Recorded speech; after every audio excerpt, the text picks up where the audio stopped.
నమస్కారం, news vision కు స్వాగతం. ముందుగా వార్తల్లోని ముఖ్యాంశాలు.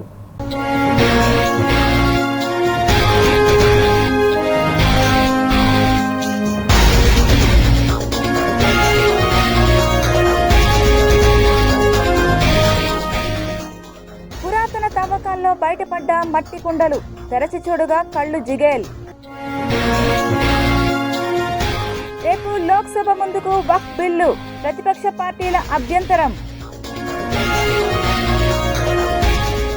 తిరుమల శ్రీవారి ఆలయంపై నుంచి విమానం చక్కర్లు, భక్తుల ఆగ్రహం. ముందుగానే వేసవి, లానినా బలహీనపడడంతో ఉక్కపోతకు కారణమంటున్న వాతావరణ శాఖ. నెగ్గేందుకు కూటమి స్కెచ్, తగ్గేదేలే అంటున్న వైసీపీ, ఎవరి ధీమా వారిదే, విప్ జారీ చేసిన వైఎస్ఆర్సీపీ. యూనివర్సిటీలో తిష్టవేసిన చిరుత, భయాందోళనలో విద్యార్థులు.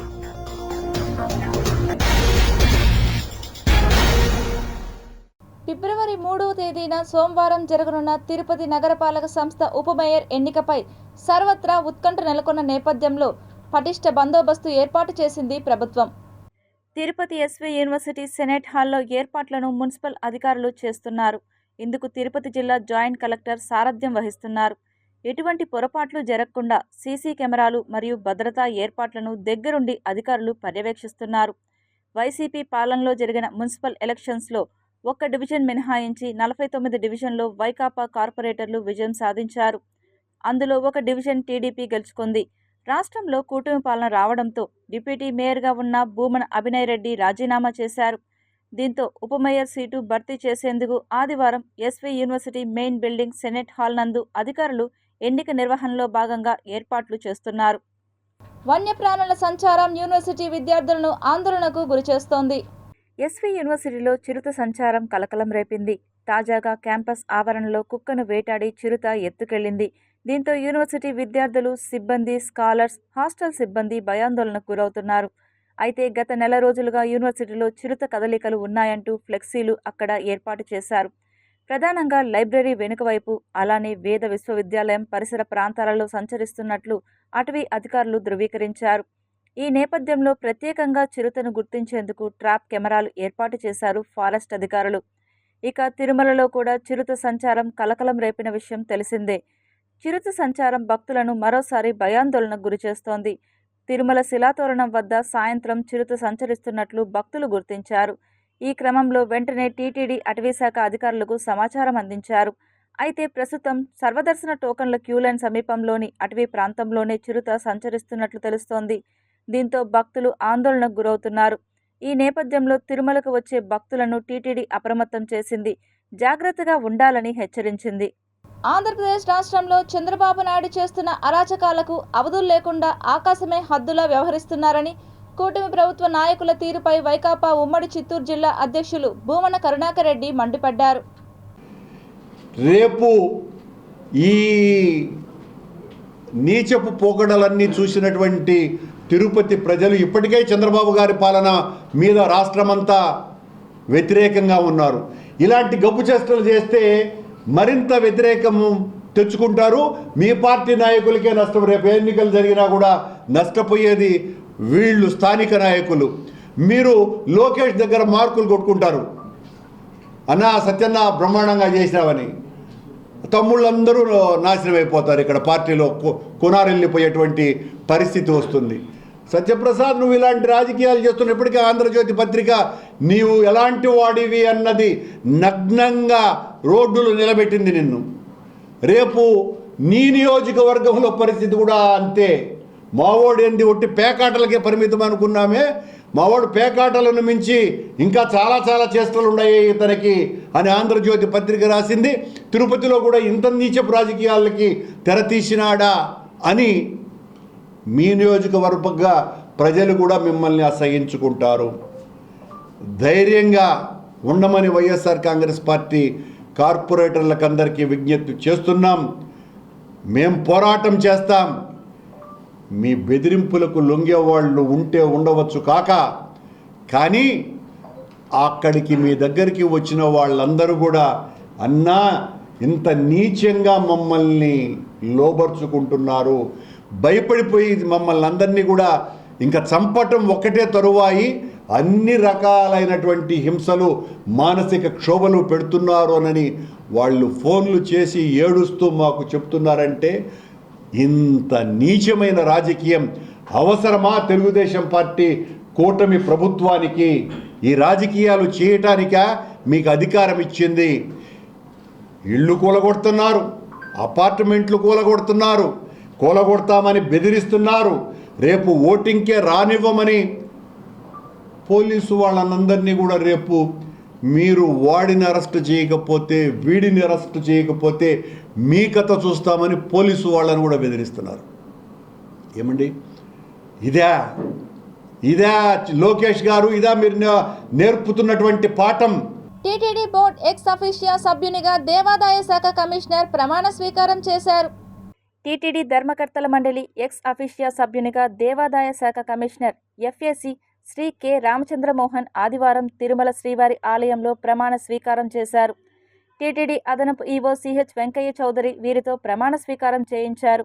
అనంతరం కుటుంబ సమేతంగా స్వామివారిని దర్శించుకున్నారు. రంగనాయకుల మండపంలో వేద పండితులు వేద ఆశీర్వచనం చేశారు. కె రామచంద్రమోహన్కు శ్రీవారి చిత్రపటం, తీర్థ ప్రసాదాలను అదనపు ఈవో అందించారు. ఈ కార్యక్రమంలో శ్రీవారి ఆలయ deputy EO Lokanatham, board cell deputy EO Srimathi Prasanthi, పేష్కార్ రామకృష్ణ తదితరులు పాల్గొన్నారు. తిరుపతిలో జనవరి 8వ తేదీన వైకుంఠ ద్వార దర్శన టోకెన్ల జారీ కేంద్రం వద్ద తొక్కిసలాట జరిగి 40 మందికి పైగా భక్తులు గాయపడి 6 భక్తులు మృతి చెందిన ఘటనపై రాష్ట్ర ప్రభుత్వ అభ్యర్థన మేరకు న్యాయ విచారణ ప్రారంభమైంది. విచారణ కమిషన్గా నియమితులైన AP high court retired judge justice M Satyanarayanamurthy శనివారం బాధ్యతలు స్వీకరించారు. ఆ వెంటనే న్యాయ విచారణ ప్రక్రియను ప్రారంభించారు. ఘటనా స్థలాన్ని పరిశీలించి వివరాలు తెలుసుకున్నారు. న్యాయ విచారణ కమిషన్ జస్టిస్ సత్యనారాయణమూర్తి శుక్రవారం రాత్రి తిరుపతికి చేరుకున్నారు. పద్మావతి అతిథి గృహంలో బస చేసిన ఆయన శనివారం ఉదయం తిరుమల వెళ్లి శ్రీవారిని దర్శించుకున్నారు. మధ్యాహ్నం 12 గంటలకు తిరుపతి కలెక్టరేట్ చేరుకున్నారు. కలెక్టరేట్లోని 4వ అంతస్తులో 413వ నంబర్ గదిని విచారణ కమిషన్ కార్యాలయం కోసం ప్రభుత్వం కేటాయించింది. అక్కడికి చేరుకున్న సత్యనారాయణమూర్తి తొలుత బాధ్యతలు స్వీకరించారు. అనంతరం తొక్కిసలాట ఘటనపై ఇప్పటికే వివిధ విభాగాల నుంచి ప్రభుత్వానికి అందిన నివేదికలతో కూడిన సమాచారాన్ని ప్రాథమికంగా పరిశీలించారు. ఆపై విచారణకు పిలవాల్సిన అధికారులు, ఉద్యోగులు, ఇతర వ్యక్తుల జాబితా రూపొందించుకున్నారు. విచారణకు హాజరు కావాల్సిందిగా వారికి సమన్లు, నోటీసులు సిద్ధం చేయించారు. సాయంత్రం 5 గంటలకు కలెక్టరేట్లోని కార్యాలయం నుంచి బయలుదేరి తొక్కిసలాట ఘటన జరిగిన బైరాగపట్టెడ పద్మావతి పార్కు వద్దకు చేరుకున్నారు. తొక్కిసలాట జరిగిన ప్రధాన గేటును, పక్కనే ఉన్న చిన్న గేటును పరిశీలించారు. పార్కులోకి భక్తుల రాకపోకలను వీలు కల్పించే గేట్లు ఇవేనా? పెద్ద గేటును, చిన్న గేటును ఏ సందర్భాల్లో వినియోగిస్తారు అని సిబ్బందిని ప్రశ్నించారు. తిరుపతి అర్బన్ మండల సర్వేయర్ జగదీష్తో 2 గేట్లు ఎంత వెడల్పు ఉన్నది కొలతలు తీయించారు. గత నెల 8వ తేదీన భక్తులు పార్కులోకి ఏ గేటు ద్వారా వెళ్లారు, వెలుపలికి ఏ గేటు ద్వారా వచ్చారు, అలాగే పార్కు నుంచి టోకెన్లు జారీ చేసే కౌంటర్లకు ఎలా వెళ్లారు అని ప్రశ్నించి వివరాలు తెలుసుకున్నారు. పార్కు మెయిన్ గేట్ నుంచి పక్కనే ఉన్న రామానాయుడు మున్సిపల్ హైస్కూల్ వరకు బ్యారికేడ్ల ఏర్పాటు ఎలా జరిగిందన్న దానిపై వివరాలు సేకరించారు. పార్కు నుంచి స్కూలు వరకు 5 అడుగుల వెడల్పుతో 2 క్యూ లైన్లు, స్కూల్ వద్ద నుంచి కౌంటర్ల వరకు మాత్రం 5 అడుగుల వెడల్పుతో ఒకే క్యూ లైన్ ఏర్పాటు చేసిన సంగతి నమోదు చేసుకున్నారు. కౌంటర్లకు ఒకే క్యూ లైన్ ఎలా సరిపోతుందని ప్రశ్నించారు. అయితే తొక్కిసలాట జరిగింది స్కూల్లో కాదని, పార్క్ మెయిన్ గేట్ వద్ద అని జస్టిస్ సత్యనారాయణమూర్తికి సిబ్బంది తెలియజేశారు. అనంతరం మెయిన్ గేట్ వద్ద నుంచి నడుచుకుంటూ ఆయన రామానాయుడు స్కూల్ మైదానంలోకి వెళ్లారు. టోకెన్లు తీసుకున్న భక్తులు స్కూల్ ఆవరణ నుంచి వెలుపలికి వెళ్లే మార్గం గురించి ఆరా తీశారు. పార్క్ మెయిన్ గేట్ నుంచి స్కూల్ వరకు ఏర్పాటు చేసిన క్యూ లైన్ల కొలతలు, అలాగే స్కూల్లో మైదానం పొడవు, వెడల్పుతో కూడిన స్కెచ్లు సిద్ధం చేసి తనకు వెంటనే అందజేయాలని అధికారులను సత్యనారాయణమూర్తి ఆదేశించారు. తొక్కిసలాట ఘటనపై ప్రభుత్వ అభ్యర్థనతో న్యాయ విచారణ ప్రారంభం కావడంతో కీలక బాధ్యతలు నిర్వర్తించిన అధికారులు ఘటన జరిగిన రోజు సంబంధిత ప్రదేశంలో విధుల్లో ఉన్న అధికారులు, ఉద్యోగుల్లో గుబులు మొదలైంది. ఇప్పటికే ప్రభుత్వం, పోలీసు నిఘా వర్గాల ద్వారా ఆ రోజు ఏం జరిగింది, ఎవరు ఎంతవరకు బాధ్యులు, కారకులు అన్న దానిపై విచారణ జరిపించి నివేదికలు తెప్పించుకుంది. ఘటన జరిగిన మరుసటి రోజున ప్రాథమిక సమాచారంతోనే బైరాగపట్టణ కేంద్రం వద్ద విధుల్లో ఉన్న డీఎస్పీ రమణకుమార్, టీటీడీ గోశాల డైరెక్టర్ హరినార్ రెడ్డి సస్పెన్షన్కు సీఎం చంద్రబాబు ఆదేశించిన సంగతి తెలిసిందే. ప్రత్యక్షంగా అక్కడ విధుల్లో లేకపోయినా మొత్తం మీద పర్యవేక్షణ బాధ్యత కలిగిన SP Subbarayudu, TTD JEO Gautami, TTD CVSO Sridhar నిర్లక్ష్యంగా వ్యవహరించారన్న అభిప్రాయంతో వారిని బదిలీ చేశారు. సీఎం చంద్రబాబు తిరుపతికి వచ్చి వెళ్ళాక సీనియర్ ఐపీఎస్ అధికారులతో విచారణ చేయించి ఘటనకు కారణాలు, అధికారుల వైఫల్యాలపై సమగ్ర నివేదిక తెప్పించుకున్నారు. అయినా సంతృప్తి చెందని ముఖ్యమంత్రి న్యాయ విచారణకు ఆదేశించారు. AP high court retired judge Satyanarayana Murthy అధ్యక్షతన కమిషన్ను ఏర్పాటు చేశారు. పోలీసు అధికారులు, నిఘా విభాగం అధికారులు, టీటీడీ అధికారులు, రెవెన్యూ అధికారులతో విచారణలు జరిపితే ఏదో ఒక స్థాయిలో బాధ్యులను, కారకులను తప్పించే ప్రయత్నాలు జరిగే అవకాశాలను కొట్టి పారవేయలేని పరిస్థితి.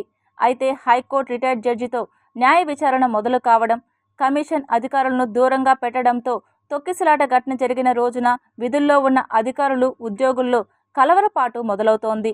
మొత్తంగా పర్యవేక్షణ బాధ్యత కలిగిన పై స్థాయి అధికారులు కూడా నిర్లక్ష్యంగా వ్యవహరించామన్న ఆరోపణలు ఎదుర్కోవాల్సి వస్తుందేమోనని ఆందోళన చెందుతున్నారు. తిరుపతి నగరంలో అర్ధరాత్రి భారీ చోరీ జరిగింది. 4 ఇళ్లను ఒకేసారి బద్దలు కొట్టి దొంగలు ఏకంగా 1.48 కిలోల బంగారాన్ని ఎత్తుకెళ్లారు. తిరుచానూర్ పోలీస్ స్టేషన్ పరిధిలో వరుసగా 4 ఇళ్లను కేటుగాళ్లు దోపిడీ చేశారు. అర్ధరాత్రి సమయంలో ఓ విల్లా సోలార్ ఫెన్సింగ్ కట్ చేసిన దుండగులు అక్రమంగా ప్రవేశించారు. వరుసగా 80, 81, 82, 83 ప్లాట్లలో చోరీకి పాల్పడ్డారు. 81వ ప్లాట్ యజమాని మేఘనాథ్ రెడ్డి ఇంటిపైన నిద్రిస్తుండగా అతని ఇంటిలో కేజీ బంగారాన్ని అపహరించారు. కేశవల్ నాయుడు అనే వ్యక్తికి చెందిన 82వ ప్లాట్లోనూ చోరీ జరిగింది. ఆ ఇంటికి కన్నం వేసిన దొంగలు 48 గ్రాముల గోల్డ్ ఎత్తుకెళ్లారు. 80, 83 ఇళ్లను యజమానులు గెస్ట్ హౌసులుగా వాడుకుంటున్నారు. అయితే వాటి తలుపులను సైతం దుండగులు బద్దలు కొట్టారు. ఉదయాన్నే చోరీని గమనించిన బాధితులు పోలీసులకు సమాచారం అందించారు. సంఘటనా స్థలానికి క్రైమ్ బ్రాంచ్ పోలీసులు చేరుకొని పరిశీలించారు. క్లూస్ టీం సైతం రంగంలోకి దిగి ఆధారాలు సేకరించే పనిలో పడ్డారు. బాధితుల ఫిర్యాదు మేరకు చోరీపై కేసు నమోదు చేసిన పోలీసులు దర్యాప్తు చేపట్టారు. తమ బంగారాన్ని ఎలాగైనా తిరిగి అప్పగించాలని పోలీసులను బాధితులు వేడుకున్నారు. కాగా ఈ ఘటన ఇప్పుడు తిరుపతిలో కలకలం రేపుతోంది. దొంగల సంచారంతో నగర ప్రజలు హడలిపోతున్నారు. కింద మామూలు అల్మారా వచ్చేసి దొంగతనం జరిగింది. ఇంకా ఎంత అనేది వీళ్ళు చెప్తున్నారు, అది కేసు చేస్తారు. ఈ విషయం వెంటనే మేము ఎస్పీ గారు కూడా చెప్తే ఎస్పీ గారు స్ట్రాంగ్ ఇన్స్ట్రక్షన్స్ ఇచ్చినారు.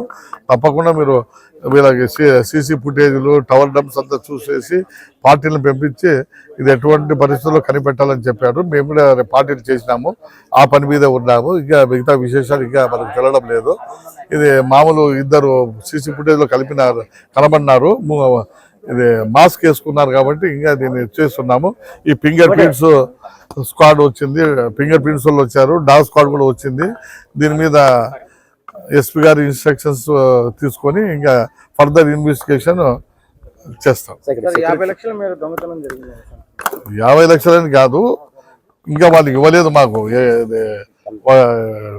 ఒక 50 లక్షలని కాదు, ఒక కేజీ బంగారం అన్నారు. ఇంకా ఐటమ్స్ రాయాలి, వాళ్ళు మనకి ఏమేమి వాళ్ళు చెప్పుకొని చెప్తారు. తర్వాత మనకు కంప్లీట్ ఫిగర్ వస్తుంది బాబు. పాత నేరస్తుల పనే ఉంటుంది. వెనకాల సోలార్ కట్ చేసి వచ్చారు కాబట్టి పాత నేరస్తులే ఉంటారు. దీని గురించి మేము ఫింగర్ ప్రింట్స్ వాళ్ళని పిలిపించాము, డాగ్ స్క్వాడ్ని పిలిపించినాము. ఇంకా ఈ టవర్ డంప్స్, సీసీ ఫుటేజ్ చూసుకొని ఫర్దర్ ఎస్పీ గారి ఇన్స్ట్రక్షన్స్ ప్రకారము మనం ఫర్దర్ ఫాలో అవుతాము. ఇప్పటికే 2 టీంలు తిరుగుతున్నాయి బాబు. కానీ అత్యంత చాకచక్యంగా ఇన్ని సీసీ కెమెరాలు, ఇంత సోలార్ ఫెన్సింగ్, ఇంత మధ్యలో భద్రతతో కూడుకున్న ఈ కమ్యూనిటీలో ఇది జరగడం మా అందరికీ ఆశ్చర్యాన్ని కలిగిస్తూ ఉంది. ఖచ్చితంగా తొందరలోనే ఈ సమస్యను ఛేదించి రాబోయే రోజుల్లో ఇలాంటివి జరగకుండా చేస్తారని నేను నమ్ముతున్నాను. అత్యంత పవిత్రమైన ఈ పుణ్యక్షేత్రంలో ఇలాంటి మెంటాలిటీ కలిగిన వాళ్ళు కూడా ఉన్నారంటే కొంచెం బాధగా ఉంది. ఖచ్చితంగా వీళ్ళని కనుక్కుంటారు, తగిన ఆధారాలు సేకరిస్తున్నారు. తొందరలోనే ఇక్కడ జరిగిన బాధితులకు కూడా న్యాయం జరుగుతుందని కోరుకుంటున్నాను. వేసవి కాలం అంటే ఏప్రిల్, మే నెలలని టక్కున చెప్పేస్తారు. కానీ వాతావరణ మార్పుల కారణంగా జనవరి, ఫిబ్రవరి నుంచే ఉష్ణోగ్రతలు పెరుగుతున్నాయి. వేసవి ముందుగానే వచ్చేసిందా అనే భావన కలుగుతోంది. ఏటా ఉష్ణోగ్రతల్లో రికార్డు స్థాయి పెరుగుదల నమోదవుతోంది. గత శతాబ్ద కాలంలో 2024 అత్యంత వేడి సంవత్సరంగా నమోదైంది. 2025 కూడా అదే మాదిరిగా ఉంటుందని వాతావరణ నిపుణులు అంచనా వేస్తున్నారు. వాతావరణ మార్పుల ప్రభావం లానినా పరిస్థితులపై పడుతోంది. లానినా బలహీనపడడంతో శీతాకాలంలోనూ చలి తీవ్రత అసాధారణంగా లేదు. వచ్చే వారం నుంచి తూర్పు మధ్య భారతంలో ఉష్ణోగ్రతలు సాధారణం కంటే ఎక్కువగా నమోదయ్యే సూచనలున్నాయి. ఉత్తర మధ్య తూర్పు భారతంలోని కొన్ని ప్రాంతాల్లో 5 డిగ్రీల వరకు పెరుగుతాయని నిపుణులు భావిస్తున్నారు. దక్షిణ వాయువ్య భారతంలోని కొన్ని ప్రాంతాలు మినహా అన్ని ప్రాంతాల్లోనూ వేడి వాతావరణం నెలకొంటుందని చెబుతున్నారు. కేరళలో జనవరిలోనే ఉష్ణోగ్రతలు సాధారణం కంటే అధికంగా నమోదయ్యాయి. ఆంధ్రప్రదేశ్లో రాబోయే రోజుల్లో గరిష్ట కనిష్ట ఉష్ణోగ్రతలు సాధారణం కంటే ఎక్కువగా నమోదవుతాయని భారత వాతావరణ శాఖ అంచనా వేస్తోంది. 2 రోజులుగా ఉక్కపోత ప్రారంభమైంది. రాయలసీమలో ఉక్కపోత ఎక్కువగా ఉంటుందని వాతావరణ శాఖ అధికారులు హెచ్చరిస్తున్నారు. వైఎస్ఆర్ కాంగ్రెస్ పార్టీలో జిల్లా, నగర మరియు అనుబంధ విభాగాలలో పదవులు పొందిన నాయకుల ప్రమాణ స్వీకార మహోత్సవ కార్యక్రమాన్ని తిరుపతిలో ఘనంగా నిర్వహించారు. తిరుపతి మారుతినగర్లోని మాజీ మంత్రి పుంగునూరు శాసనసభ్యులు పెద్దిరెడ్డి రామచంద్రారెడ్డి నివాసంలో ఉమ్మడి చిత్తూరు జిల్లాలో నూతనంగా పదవులు పొందిన నాయకుల ప్రమాణ స్వీకారం నిర్వహించారు. ఈ కార్యక్రమానికి పుంగునూరు శాసనసభ్యులు పెద్దిరెడ్డి రామచంద్రారెడ్డి, తిరుమల తిరుపతి దేవస్థానం మాజీ అధ్యక్షులు భూమన కరుణాకర్ రెడ్డి, శాసన మండలి సభ్యులు సిపాయి సుబ్రహ్మణ్యం, మేయర్ డాక్టర్ శిరీష విచ్చేసి కార్యక్రమం ప్రారంభించారు. ఈ సందర్భంగా వారు మాట్లాడుతూ కూటమి ప్రభుత్వం పెట్టే కేసులపై భయపడే ప్రసక్తే లేదని, జగన్మోహన్ రెడ్డి చూపించిన బాటలో నడిచి పేదల పక్షాన నిలబడాల్సిన బాధ్యత ప్రతి వైకాపా సైనికుడిపై ఉందని తెలిపారు. బుడ్డ బెదిరింపులు, తాటాకు చప్పుళ్లకు భయపడే వ్యక్తులు వైకాపా కార్యకర్తలు కాదని అన్నారు.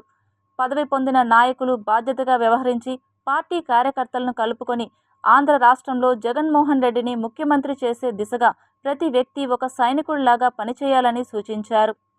మనకు పొరపచాలు లేకుండా చిన్న చిన్న మనస్పర్ధలు అంటే ఉంటాయి పార్టీ అన్నాక, అవన్నీ కూడా మర్చిపోయి అందరూ కూడా కలిసి కట్టుగా పనిచేసి మన 15 నియోజకవర్గాల్లో కూడా ఇక్కడ మనం విజయం సాధించే విధంగా చేయాలని చెప్పి మిమ్మల్ని అందరినీ కూడా కోరుతా ఉన్నాను. ఏమి హామీలు ఇచ్చారు, ఎంత కష్టపడి వాటిని అన్నింటినీ అమలు చేశారు. అమలు చేసేదే కాకుండా 2 సంవత్సరాలు మనం కరోనాలో ఉన్నాం. ఆ కరోనా సమయంలో కూడా చెప్పిన తేదీల ప్రకారం ఇచ్చిన హామీలన్నీ కూడా నెరవేర్చిన ఘనత జగన్మోహన్ రెడ్డి గారి ఒక్కరినే ఈ భారతదేశంలో నేను మీకు మనం చేస్తా ఉన్నాను.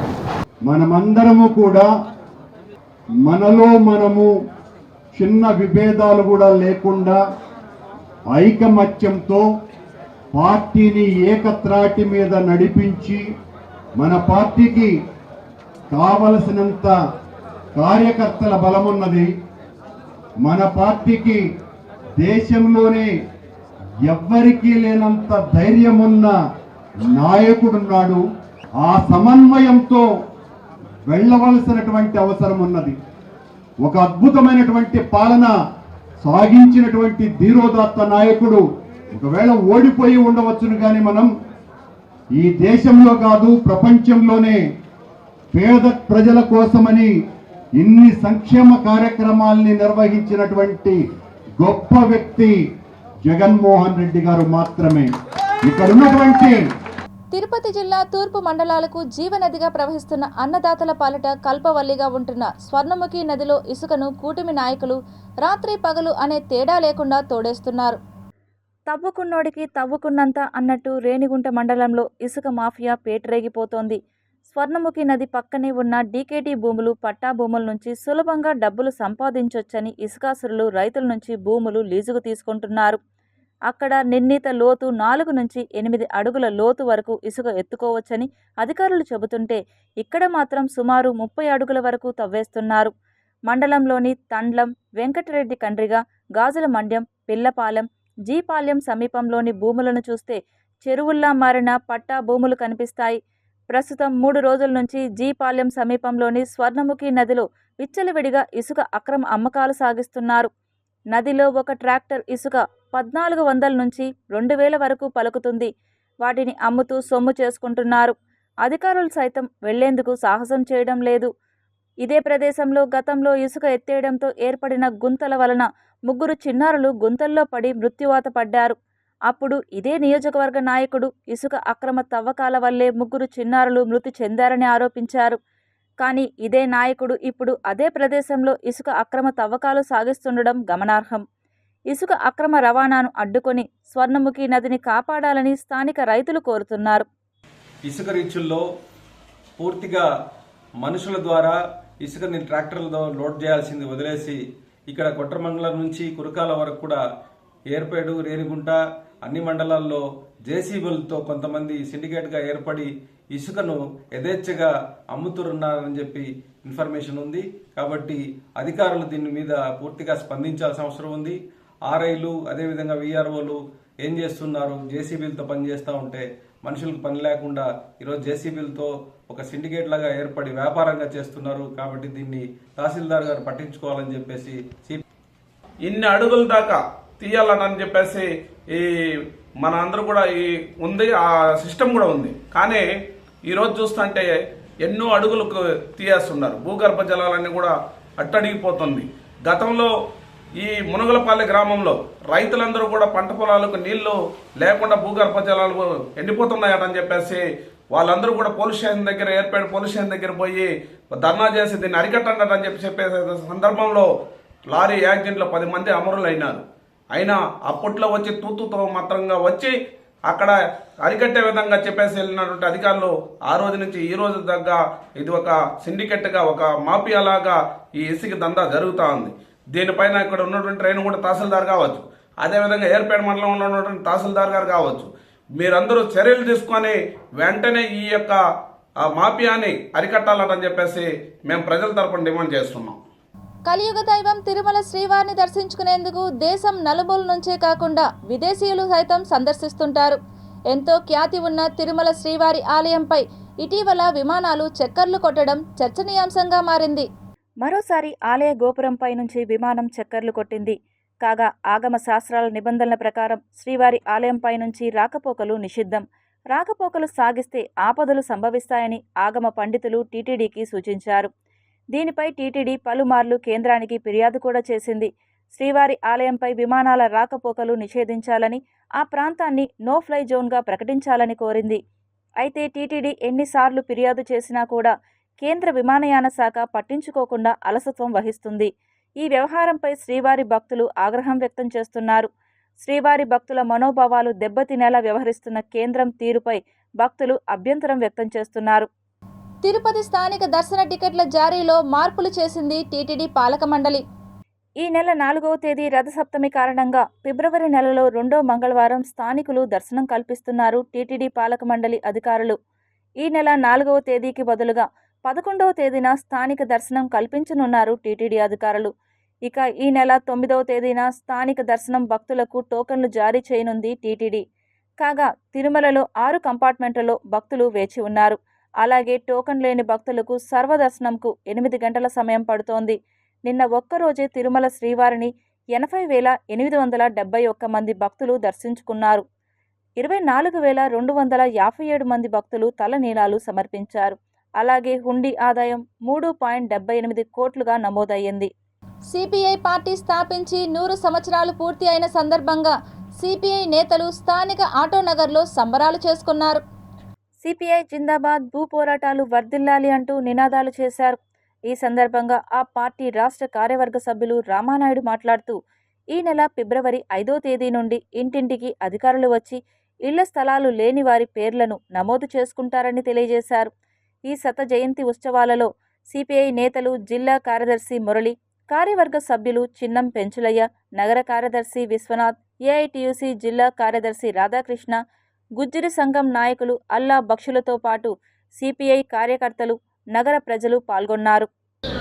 ఈ నెల 5వ తారీఖు నుండి రాష్ట్రంలో ఉండేటువంటి ఈ జిల్లాలో, తిరుపతి జిల్లాలో ప్రధానంగా తిరుపతి పట్టణంలో కమ్యూనిస్టు పార్టీలు ఎక్కడెక్కడైతే అప్లికేషన్ రాసినారో వాళ్ళందరూ కూడా అధికారులు మీ ఇళ్ళ దగ్గరకు వస్తూ ఉన్నారు.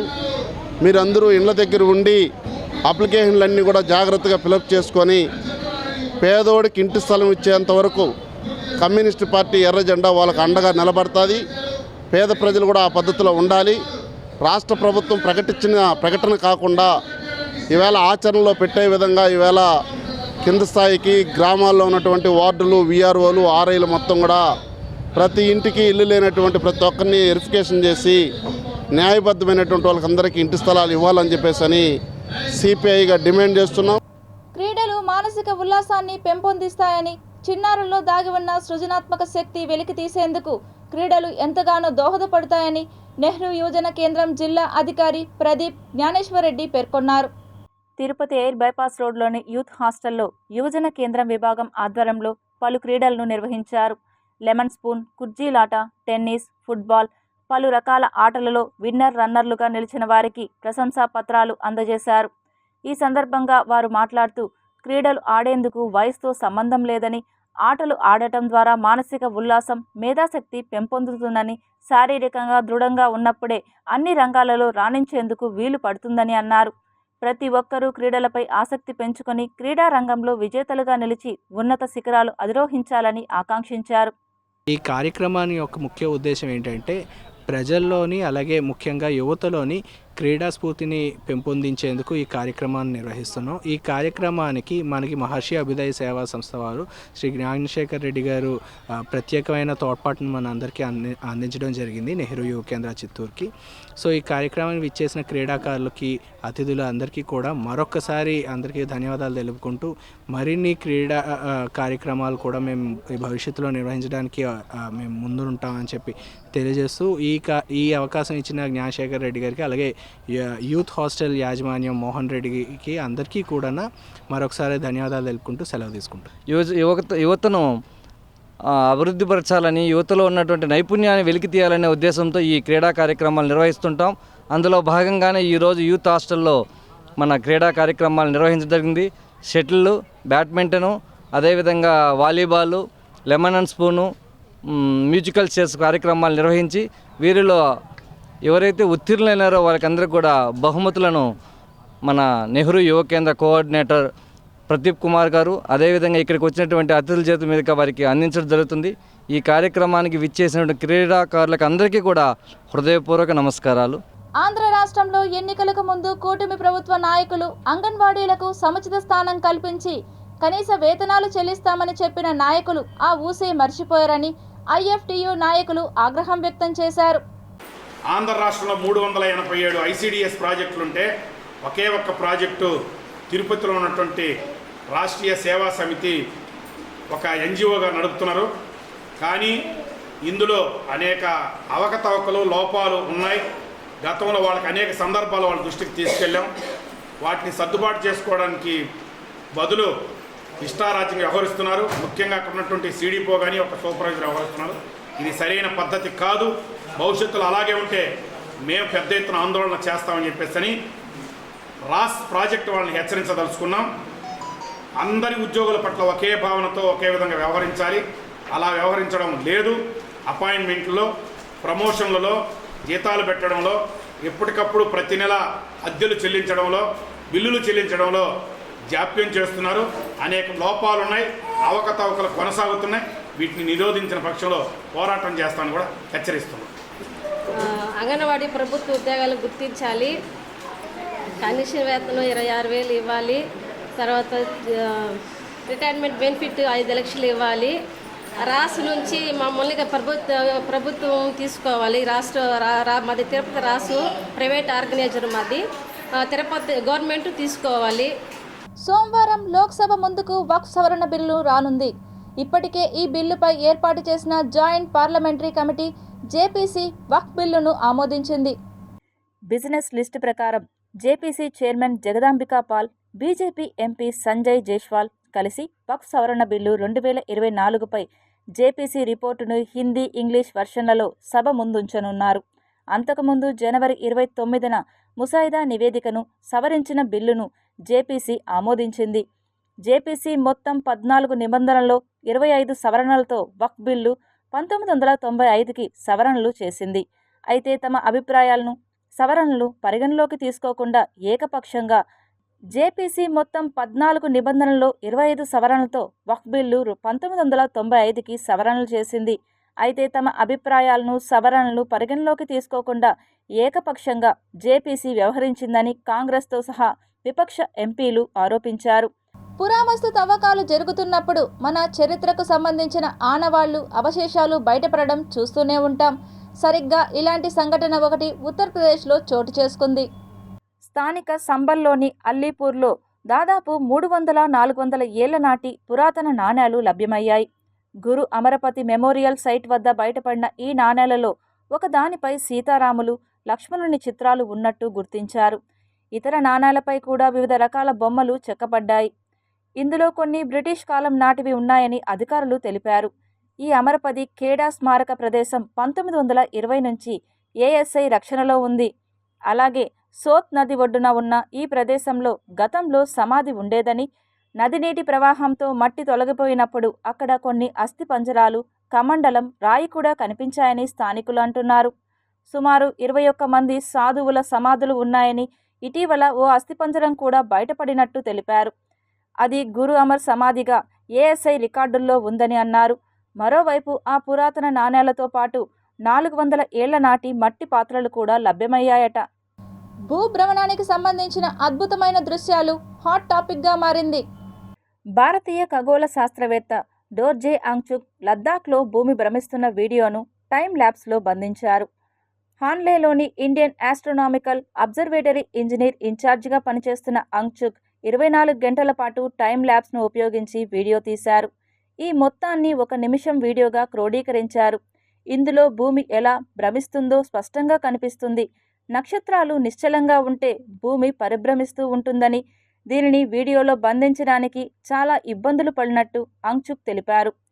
భూభ్రమణం గురించి విద్యార్థులు సులభంగా అర్థం చేసుకోవడానికి ఉపయోగపడేలా వీడియో రూపొందించాలని తనకు వచ్చిన అభ్యర్థన మేరకు ఈ ప్రాజెక్ట్ చేపట్టినట్లు తెలిపారు.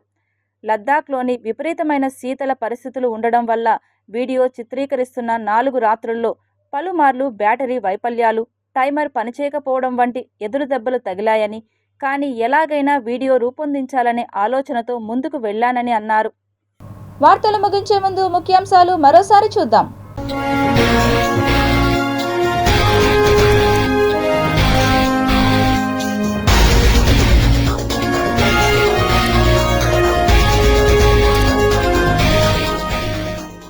పురాతన తవ్వకాల్లో బయటపడ్డ మట్టి కుండలు, తెరచి చూడగా కళ్ళు జిగేల్. రేపు లోక్సభ ముందుకు వక్ఫ్ బిల్లు, ప్రతిపక్ష పార్టీల అభ్యంతరం. తిరుమల శ్రీవారి ఆలయంపై నుంచి విమానం చక్కర్లు, భక్తుల ఆగ్రహం.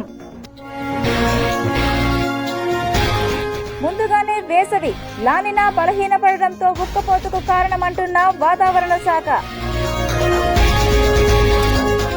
నెగ్గేందుకు కూటమి స్కెచ్, తగ్గేదేలే అంటున్న వైసీపీ, ఎవరి ధీమా వారిదే, విప్ జారీ చేసిన వైఎస్ఆర్సీపీ.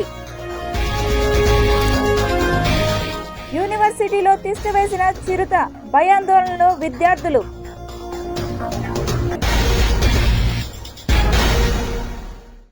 ఈ వార్తలు ఇంతటితో సమాప్తం. సమగ్ర సమాచారంతో న్యూస్ విషయంలో మళ్ళీ కలుద్దాం. అంతవరకు సెలవు, నమస్కారం.